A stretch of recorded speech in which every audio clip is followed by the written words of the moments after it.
Je vous ai dit ces choses afin que vous ayez la paix en moi. Vous aurez des tribulations dans le monde, mais prenez courage, j'ai vaincu le monde. Jean 16, 53. Isaac est un autre type. Genèse 26, 12. L'Éternel le bénit, et il devint très grand. Verset 16. Étant le vase élu de Dieu, il prospéra où qu'il alla.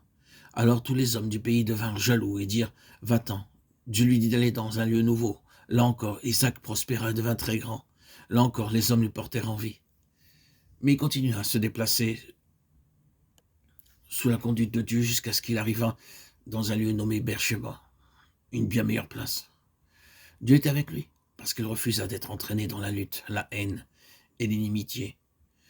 Puis, lorsqu'il arriva à Beersheba, le lieu de l'alliance, Dieu lui dit, « Ne crains pas, car je suis avec toi, et je te bénirai. » Lorsqu'un homme est béni par Dieu, il est voué à l'opposition et à la haine. Le diable essaiera par bien des moyens d'introduire le peuple de Dieu dans la lutte et la haine. Il cherchera à lui enlever la joie, la paix et la foi. En est-il ainsi pour vous? Alors continuez d'avancer dans la direction indiquée par Dieu et refusez d'être impliqué dans la haine, la lutte et la jalousie. Puis Dieu vous conduira pour finir à Beersheba. Il vous donnera bien plus que ce que vous aviez avant.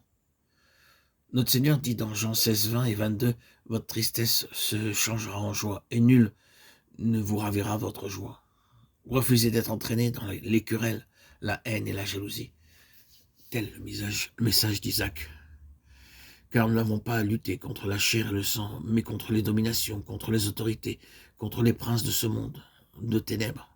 C'est pourquoi prenez toutes les armes de Dieu. Éphésiens 6, 12, 13. Avant même la naissance de Jacob, Dieu s'était proposé d'en faire un prince. Mais Jacob fut trompé par sa propre mère. Elle l'aimait beaucoup et faisait ce qu'elle disait, essayant de réaliser la promesse de Dieu d'une mauvaise manière. Ce n'est qu'après plusieurs années de lutte qu'il devint un prince avec Dieu et les hommes. Au moyen de la vie de Jacob, Dieu veut nous apprendre comment devenir des princes et des partenaires avec Dieu. Puis vint l'Égypte. Les enfants d'Israël y demeurèrent pendant 400 ans. Ils se multiplièrent et Pharaon s'aigrit à leur sujet. Dieu permit qu'ils demeurent assez longtemps sous l'esclavage de Pharaon en Égypte, afin qu'ils sachent combien cruel et méchant un ennemi. Ils travaillaient tôt le matin jusqu'au soir, portant de lourdes pierres, transportant de lourds fardeaux, sans aucun salaire, jusqu'à ce qu'enfin, dans leur misère, ils prient, « Ô Dieu, délivre-nous, vois notre affliction et nos larmes. » Dieu entendit leurs cris et leur envoya un sauveur. Avant qu'ils soient délivrés, Dieu envoya 10 plaies sur l'Égypte. Pourquoi? Afin que le peuple réalise combien l'ennemi est un séducteur. Chaque serviteur de Dieu doit apprendre combien l'ennemi est méchant et faux, et qu'il essaie d'entraîner les enfants de Dieu dans les ténèbres.